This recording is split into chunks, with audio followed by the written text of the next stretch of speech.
চারা গাছে পানি দিন।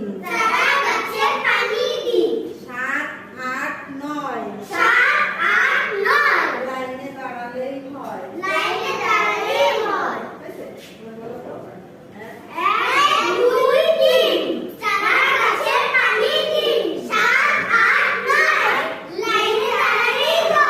এরকম বলে বলো না এরকম। 1, 2, 3 হাতটা লম্বা করে হাতের পিটি করা হয়ে যাবে, জয়েন করা হয়ে যাবে, ঠিক আছে?